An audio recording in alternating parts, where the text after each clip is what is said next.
You have Muslims being forced to eat pork, drink alcohol.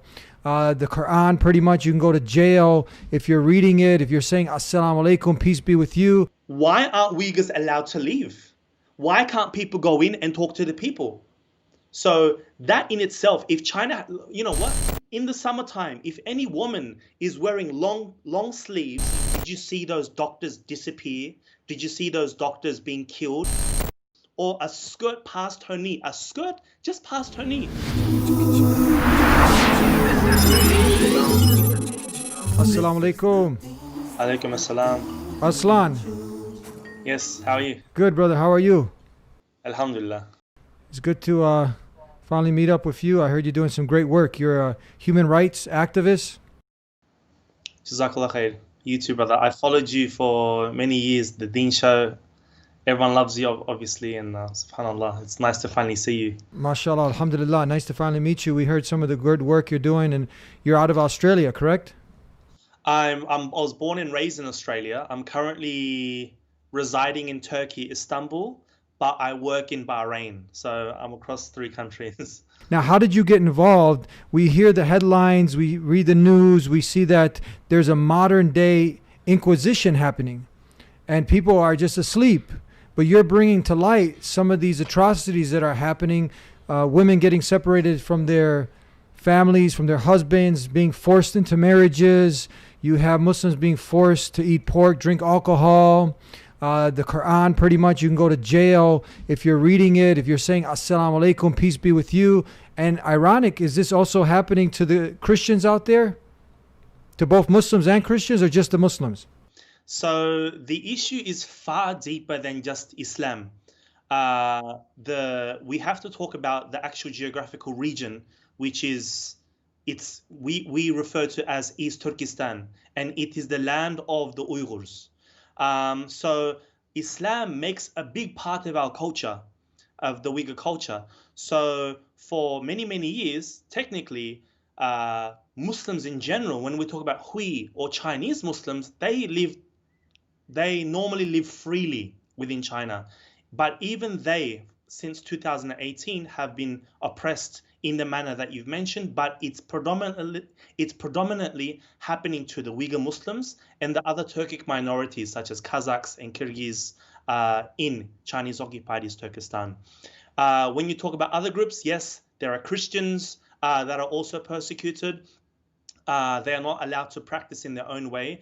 The only sort of Islam or the only sort of Christianity is allowed to be portrayed is the state-run communist versions of Islam or Christianity. And this has been well documented. You can literally type in Sinicized Islam or Chinese version of Islam into Google, and you will see how they try to reinterpret, retranslate the Quran and make it a communistic version of it. Is it true now that you have over 2 million plus Muslims that are in some specific type of camps? Can you tell us about that? So, according to the most conservative estimates, around 1 million, upwards of 3 million.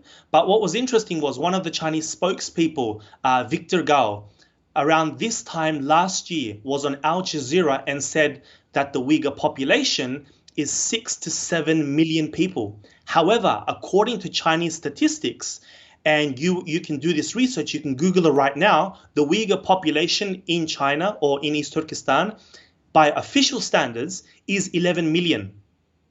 And so for him to blurt out 6-7 million, we worry the numbers could be around 5 million. Now the camps are separated into 4 sort of groups. The first group, the most light, where you have people go to like work. They go from 9 to 5, they get educated, meaning they are told, they are propagated, they are forced into renouncing their religion and to accept communism as their religion and to accept Xi Jinping instead of Allah as their Lord.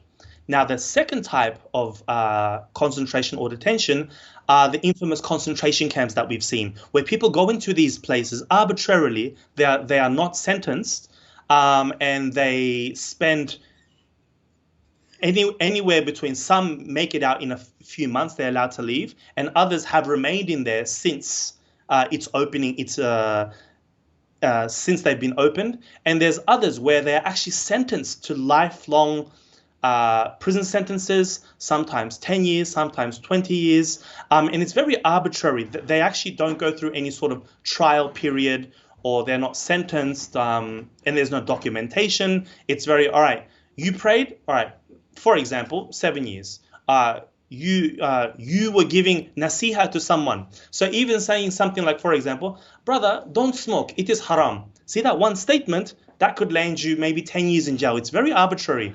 There's no actual rule book as to this crime or this reason, this sabab gives you this many years. Just don't know. And it's not even Islam. There are some people who haven't practiced a day of Islam in their life. They probably don't even know how to do salah.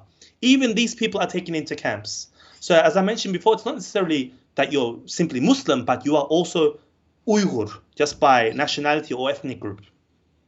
So Uyghur, how do you pronounce that again? So in my language, you would say Uyghur, Uyghur. but in the Western English, they normally say Uyghur. Uyghur Muslim, yeah, Uyghur.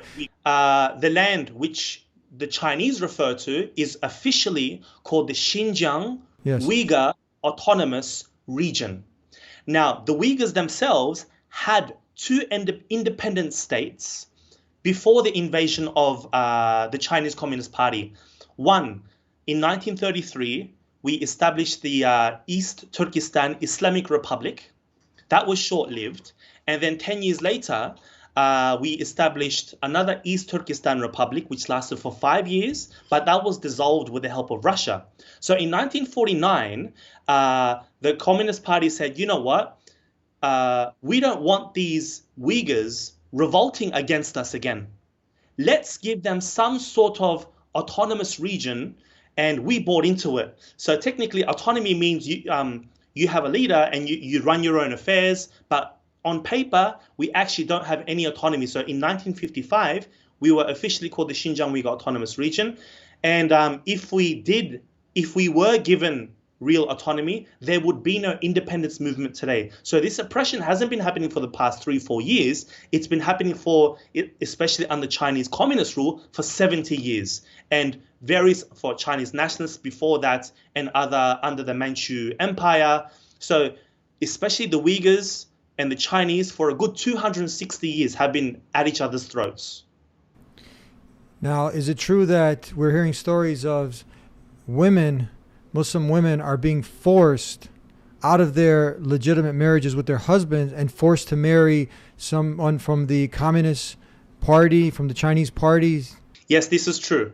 And as I mentioned, Islam, we are one of the groups within China that haven't assimilated into the Han Chinese, say, society, because Islam plays a big factor in that.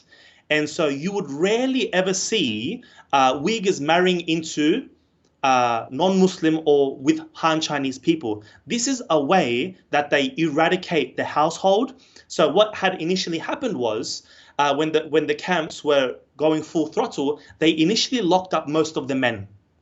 Then you had all the women and children left at homes. Then you had 1.1 million Chinese spies, Chinese officials, were forced to live with these women. And they were essentially spied. How do they live? What language do they speak at home? Do they pray? Do they read Quran? Then we had a lot of rapes. Right? This is what initially had happened. Now, the most recently, especially for the last year or so, now they are publicly asking for their hand in marriage. And if you reject this, you too will go into a concentration camp, or the rest of your family will, especially the elders. These women, our women, are being given as ghanima, as bounties for the hardworking Chinese officials that have done a very good job at locking up the Uyghurs. So we're at this stage, and now they on Chinese state-run media, they publicly now advertise, we need Uyghur women. I've seen some of the quote-unquote, say, halal dating apps, for example. And you know how you guys advertise, Muslim men, if you want to marry Muslim women, it's the same sort of thing, but the Chinese government they've got a dating agency running, state-run dating agency, if you like to speak, yeah. But how can they get away? How can they do this? I mean, so how do they, if they're in a marriage, how are they forcing these women to do this? I mean, and getting away with it? Well, no one's doing anything about it. One, you have to. If you don't, you end up in prison. Even, I've spoken to former concentration camp detainees who were in the camps. While they were in the camps, uh, they didn't memorize one of the. For example, if you're in a madrasa, okay, and you read one of the ayat incorrectly, your teacher will go, stop, read that again, maybe properly. So the same sort of thing happened to one of these women. That they wouldn't recite one of the propaganda lines properly to the official, and she got beaten. And automatically she said Allah. She could be Allah. Ah, you still have something in you. So she was sent to another level of education to even get that ounce of Allah out of her. So you not bowing down to any of these requests, because they request, they come very nicely, but it's actually a command. So they ask you very nice, if you do not accept this, then you are taken away. You disappear. So let's go step by step. You made a video bringing some of these things to light, and you talked about. I mean, it's just hard to imagine or believe. I mean, because we're given certain freedoms to practice this beautiful way of life, Islam, submission to the Creator, not the creation. Which teaches us to be upright and honest, moral human beings, worshiping the one and only Creator of the heavens and the earth. And now all of the tenets of it. I mean, starting off with reading the Quran. You're talking about you can go to jail for that. Saying peace be with you, assalamu alaikum. You can go to jail for this. Is what you were saying in your videos. Is this correct? Yes. What are some of the other things, like growing your beard, for instance, wearing hijab, trying to go to Hajj, speaking the language of the Quran was revealed in Arabic, and you went down a whole list of different things. It's just hard to imagine. How is this? I mean, really happening? It really is happening, unfortunately. And even the people who have very little contact still with their loved ones, they can't even write. For example, we just had Eid. They weren't even able to say Eid Mubarak. So any sort of religious inkling is oppressed. For example, there was a video released on Douyin. Now, Douyin is the Chinese version of TikTok. And you had a man talking to the rain. He said, "Oh rain, take us away. Oh rain, let the earth shake. Oh rain, there's nothing to fight for anymore. Why don't you just get rid of this?" But we understand the subliminal message there was he was reaching out to Allah. So instead of using the word Allah, he used "Oh rain, oh rain, oh rain." So, like as you mentioned, simple terminology like "Assalamu alaikum." Forget hijab, long clothing. If you are in the summertime, if any woman is wearing long sleeves or a skirt past her knee, a skirt just past her knee, this is illegal. They're thinking that she actually wants to put hijab, and this is the most she can do. So the beard, even the mustache. In the Sunnah we're told to trim the mustache and grow the beard, even because the mustache. The Uyghurs are a Turkic people, and like Turks, culturally they put mustaches. So even nikah, like nikah used to be allowed. You would have like a religious ceremony, and then you would get an official government marriage paper. But a lot of the things that the oppressions or the restrictions that you've just mentioned used to be allowed. So this was coming slowly and slowly and slowly. People used to be allowed to go to Hajj. People used to be. So what would happen is China would give you 3-4 years of ease, and then another 3-4 years of dhulm, of oppression, another 3-4 years, and so to separate the people. But now they're targeting anyone and everyone. So for example, some people were given permission by the government to go to Hajj, and later on they were punished for going to Hajj. So they were given permissions to do these things. Even simply going to the United States or to Turkey or to Egypt for education, you get put into a concentration camp. So any form, even the most, owning a sajada, a prayer mat, anything. I mean, I've made the claim that, even to be honest, and I'm sure you agree with me, Israel does not do this to the Palestinians. in Israel, the Palestinians can still fast, can still pray, have hijab, have lihya. They can teach their kids Quran, they can speak Arabic, they can do all these things. And I just like to put it into that context. So you were saying that women, if they have their dress below the knee, showing Yes. modesty, Yeah. what would happen to them? One, they're either humiliated on the street and they have Chinese officials go and cut up their skirts, and you can find these images all over social media. Simply just type it into Google and you'll find them. They're not very difficult to find. Or they are taken away for education, because Islam is seen as a religion. Islam is seen as a disease. Now, if you are sick, brother, the first thing you do is you go to a doctor. Look, doctor, I'm coughing. There's something wrong with me. The same thing, if there's any sort of religious inkling that they can see in a person, this person needs to be cured. This person needs to have this tumor, and this is out of the leaked documents that were found last year, that they describe Islam as a tumor, as a disease that needs to be removed. And these are the words of Chinese officials themselves. The reports that we're getting that all this is happening, forcing people to drink alcohol, eat pork, to dress immodestly, pretty much eradication of a systematic attempt to eradicate the religion of the creator, Islam. Where are we getting these reports? Are these first-hand reports coming from people? Do we have? And you're obviously somebody who's creating awareness of this. Where are we getting most of this information from?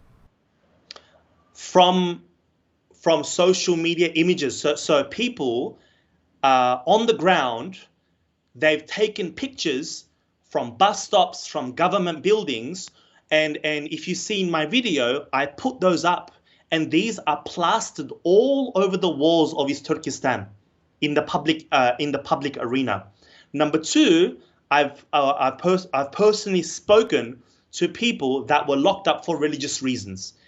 For example, in 2007, they were locked up simply for running a little school in their home of 4 or 5 people, teaching the people Quran. But nowadays, as I mentioned, you're simply Uyghur. It doesn't matter how religious you are anymore. And so we have had journalists interview people in East Turkestan, covering their faces, and they themselves told us of this as well. Yes, yeah. So and from Chinese leaked documents as well. The leaked documents that came out, if you simply type in Chinese leaked documents, a lot of this oppression of the banning of the Islamic restrictions you can see as well. We saw some of these videos, journalists from here going over there and exposing these camps.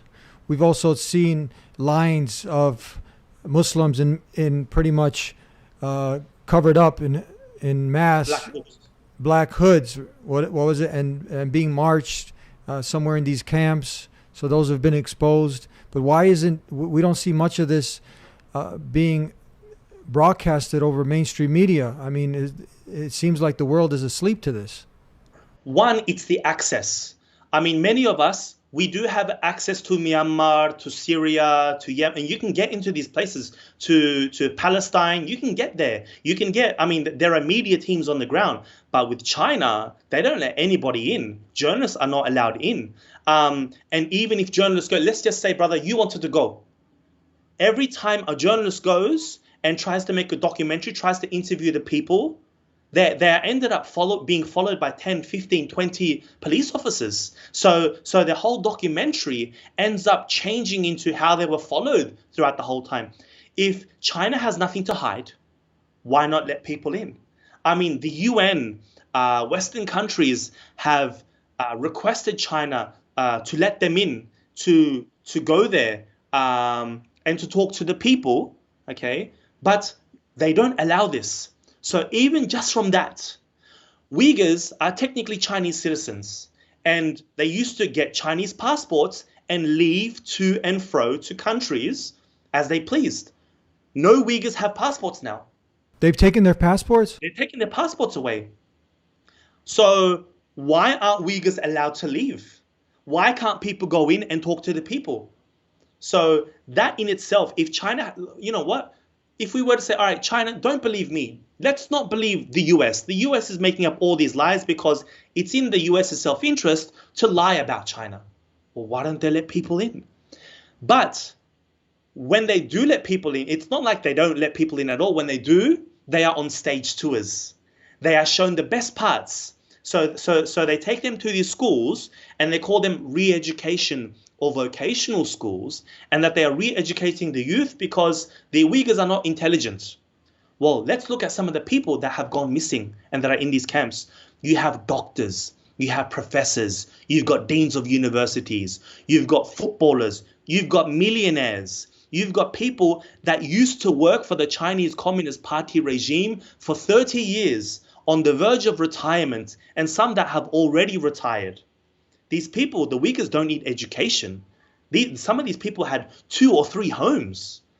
You know, these are rich people. They were sending their kids to the United States, to Turkey, to Europe to study. This is not about educating the people at all. They know the Chinese language. So yeah. What are some of the other Muslim majority countries? Do they know about this, obviously, and what are they doing to try to stop this eradication of Islam and oppression, modern day inquisition of the Muslims there? So since about 2012, 2013, China has, come across to the Middle East and made, multi-billion-dollar deals with Saudi Arabia, with the Gulf countries, with Turkey, and they've essentially become China's client states, and they don't utter a word.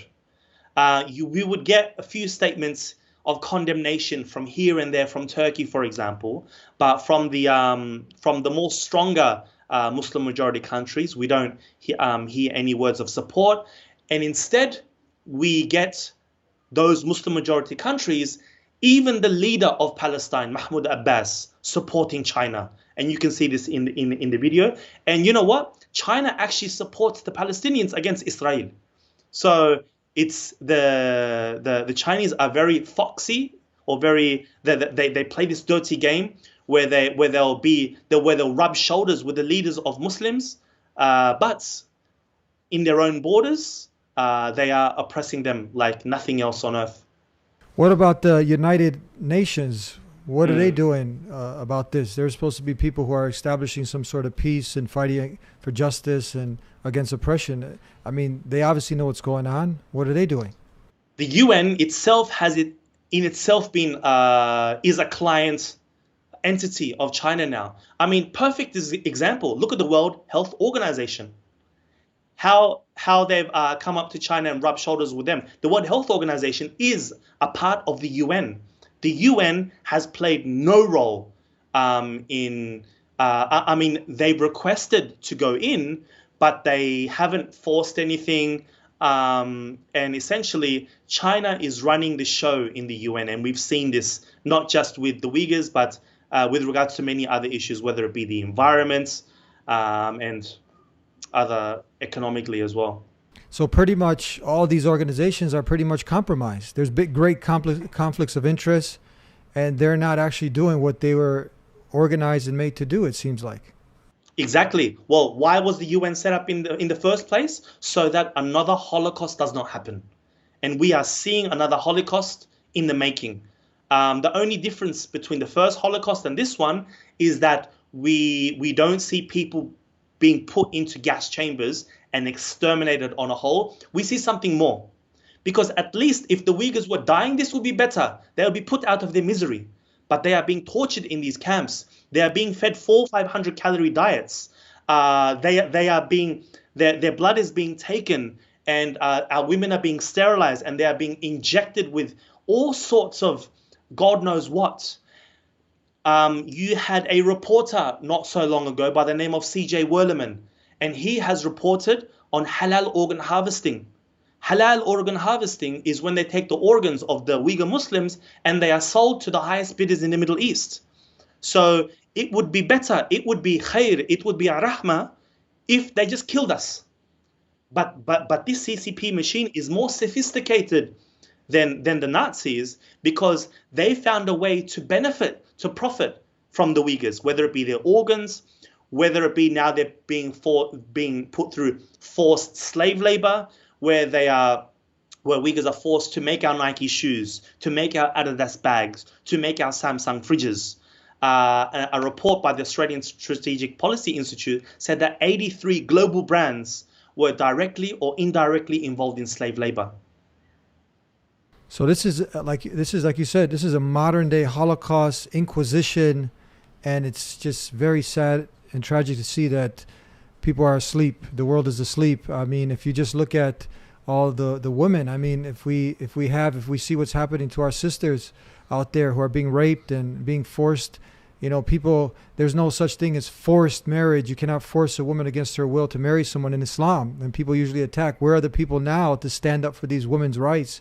For the human rights organizations, are there any on the ground? Are any who are making noise, who are out there when something happens out in the world? They say, pray for such and such, pray for such. But I mean, is there a mass movement to create awareness and to get the word out of what's happening, of this Inquisition, modern day Holocaust that's happening to these innocent human beings whose lives are being affected, men, women, and children in China? China is trying to eradicate Islam out there. Yeah, as I mentioned, there is no one on the ground.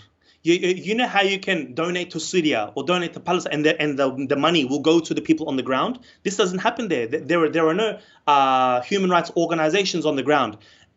Everyone is on the outside, whether it be in Europe or in the United States. And we are, and I work with these organizations like the Uyghur Human Rights Project, like the World Uyghur Congress, the World American Association. There are Campaign for Uyghurs. There are many out there doing their best to advocate. My organization, the Uyghur Revival Association. So we advocate, but there's only so much advocacy that you can do. We really want some sort of, Western military intervention. I mean, it's been done before. We have to really do it again.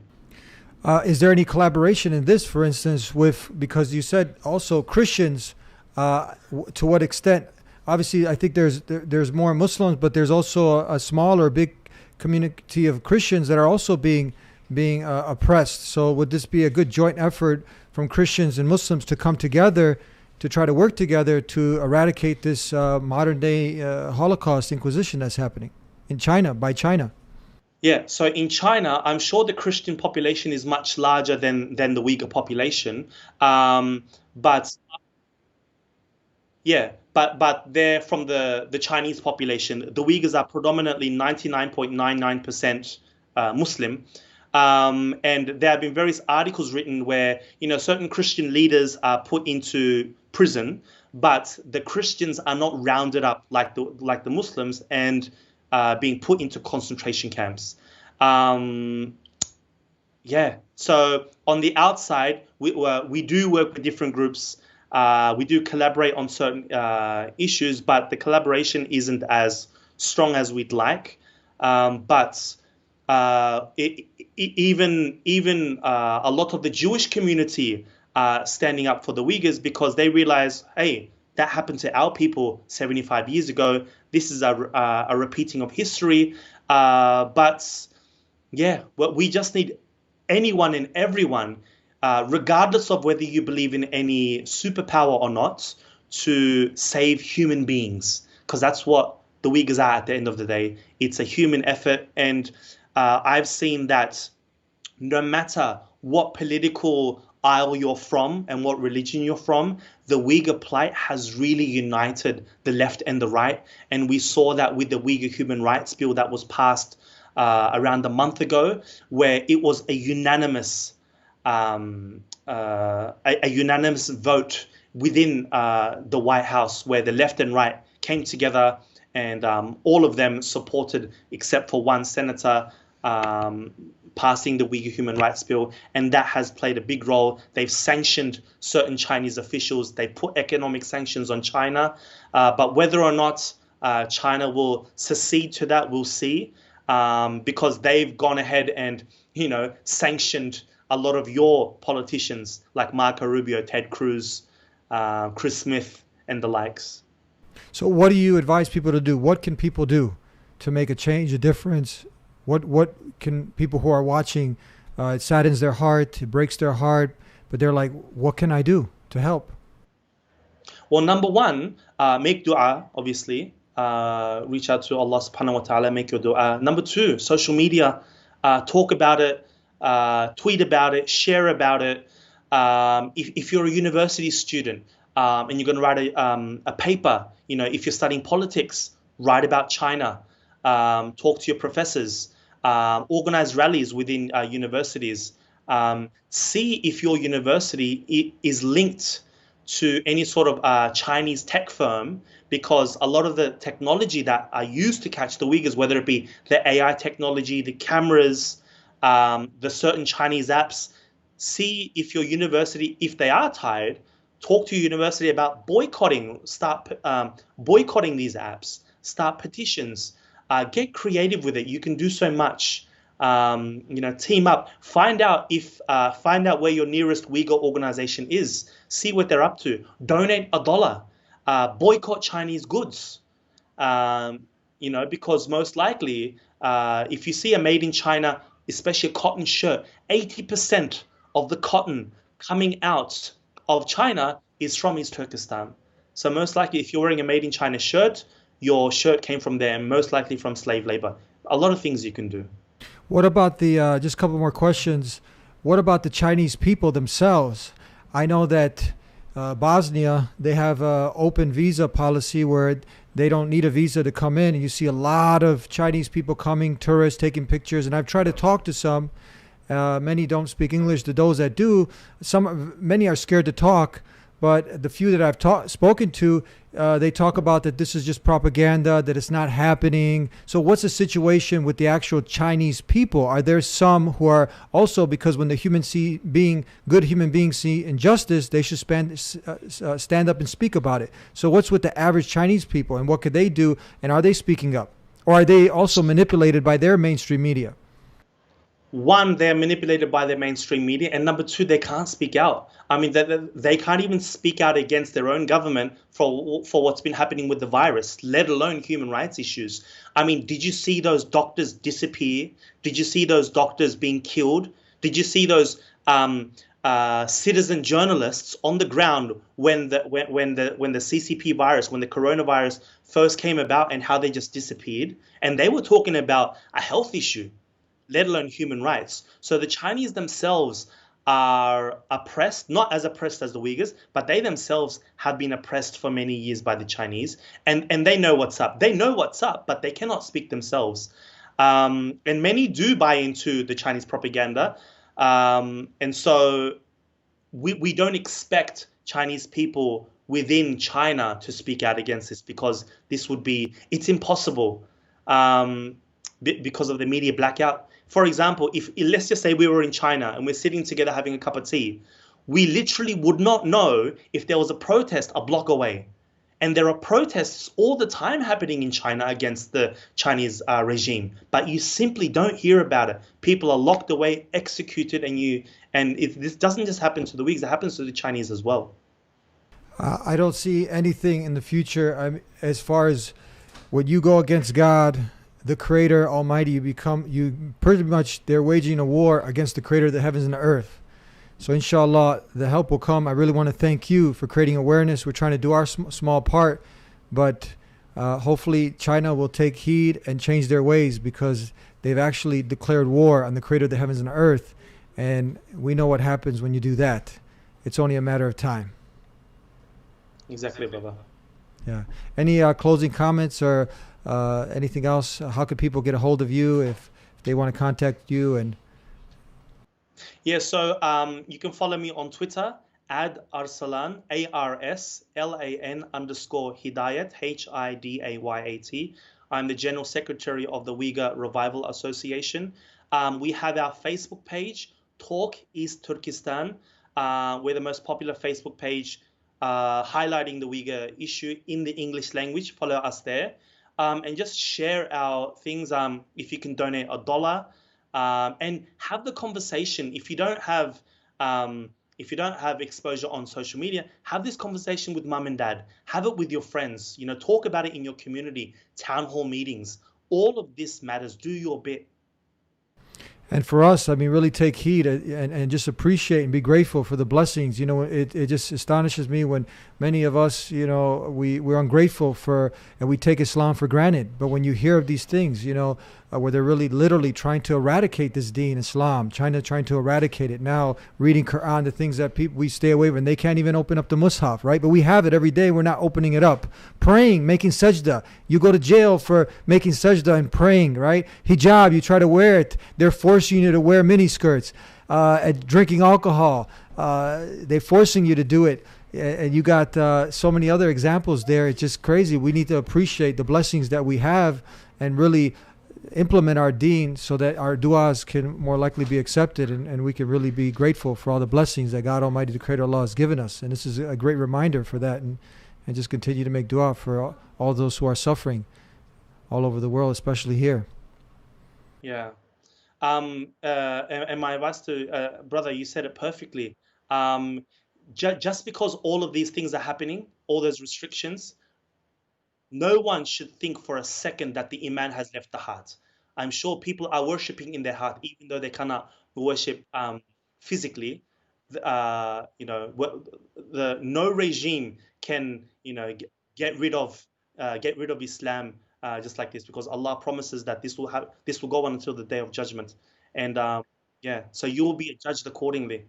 It reminds me, we've seen in the past, I mean, history just repeating itself. They tried to eradicate God out of the systems, out of the institutions. These communists happened in Bosnia and in the Balkans.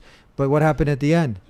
It's been eradicated. It's gone. And the belief was still, like you said, in the hearts of the people. And that reigns supreme. Yeah. Yeah. Thank you, brother. Thank you so much for being with us. May God Almighty, the Creator Allah, reward you for all your work and helping to create awareness for these suffering, tortured, oppressed people, the Muslims in this part of the world. Thank you, brother. May Allah reward you as well, and make the Deen show, inshallah, your ticket to Jannah, because I've been following you for so long, and you do such great work. Alhamdulillahi Rabbil Alameen. Ameen. Thank you, my brother. Jazakallah khair. Thank you so much. And if you like this episode of the Deen Show, like this video, share this video far and wide, and support us on our Patreon page so we can continue this work. Thank you for tuning in. Peace be with you. Assalamu alaikum.